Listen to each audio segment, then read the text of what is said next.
Christchurch, February the 22nd, 2011.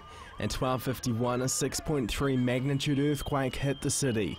Buildings came down, 185 people died. In the aftermath of the earthquake, promises were made. The very next day, Prime Minister John Key promised Christchurch would be rebuilt. Over the last 3 years, the city's leaders have worked to do exactly that. But this rebuild has been fraught with controversy. Lives were shattered in the earthquake, homes were wrecked, and the turmoil has had a lasting effect on the city. 3 years on, much of the roads are still wrecked and are undergoing repairs. Christchurch has been invaded by a high-vis army of construction workers working to fix the damage. The $2.9 billion rebuild will see more than 650 kilometres of wastewater piping fixed by 2016. That's the length of State Highway 1 between Cheviot and Invercargill.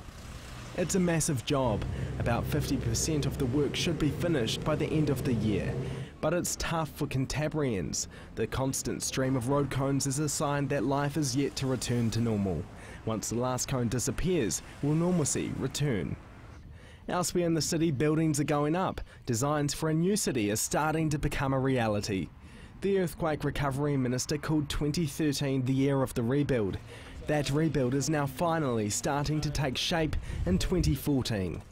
A huge amount of pressure is on architects to create the Christchurch of the future. A third of the city's heritage buildings have been lost, but in 50 to 100 years' time, these new designs could represent Christchurch's new historic past. Criticism has been made about the look of the buildings, too glassy, too boxy, but every generation has a new style of building. The Education Minister's shake-up of Christchurch schools is already starting to take effect. Last year, the first of the schools to close shut their doors for the final time. With several intermediates now gone, Hornby and Linwood's Year 7 and Year 8 students are now attending local high schools. The first merger of two schools has started. Burwood School and Windsor are now one school, Waitakere. The students are working together on two separate sites until a new school is built.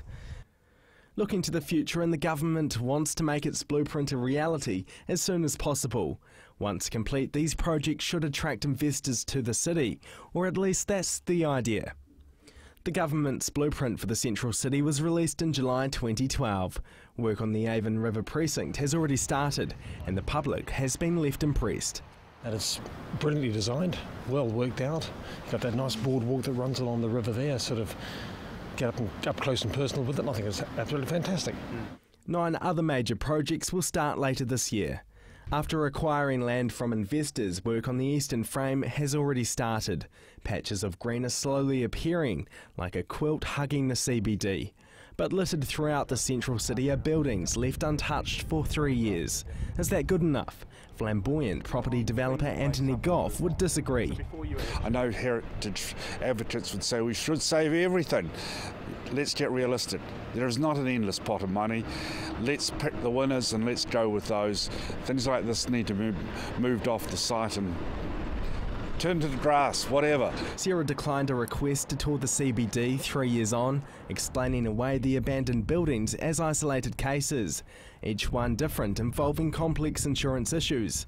But when do we draw the line? How long is too long to leave a building untouched? Should property owners be given a hurry-up by the Earthquake Recovery Minister until these buildings are down or repaired? That's Anthony Goff's view. Other grand designs have now been unveiled. The Emergency Services and Justice Precinct will be the largest multi-agency government co-location project in New Zealand's history. More than 2,000 people will work in or use the 40,000 square metre precinct daily. At the peak of construction, 500 people will be employed. A world-class convention centre will soon be built with the aim of attracting business events and conferences to Christchurch. Supported by hotels and working with facilities in other cities, this precinct should help grow the economic base of the region. Designers have until March to deliver proposals for the convention centre precinct. About 3/4 of the land has been purchased by the Crown, with the aim of clearing buildings by August. But nothing ever goes to plan. The Earthquake Recovery Minister has told CTV News he's disappointed with the lack of progress with the Innovation Precinct, blaming the hold-ups on another government department. Absolutely dreadful, and The Innovation Precinct is being led by the Ministry for Business, Innovation and Employment, and they don't seem to be able to make much progress. Christchurch's mayor has given her State of the City speech, causing controversy with her views on the rebuild. She called the former council irresponsible for signing a binding cost-sharing agreement. She's also hinted that her relationship with the Earthquake Recovery Minister is strained. She said the government has not yet forged the partnership that the council needs to make real progress. We need to be partners. We need to do this together. Otherwise, we won't get the best outcome for the city as a whole. Minister Brownlee wasn't impressed with the mayor's speech, calling parts of it concerning and disappointing. The mayor's comments have come at a difficult time for the city. As Christchurch approaches the 3-year mark, the city's leaders should be uniting and not pulling in opposite directions. If they don't work together, the rebuild of Christchurch will never be smooth. Marcus Gibbs, CTV News.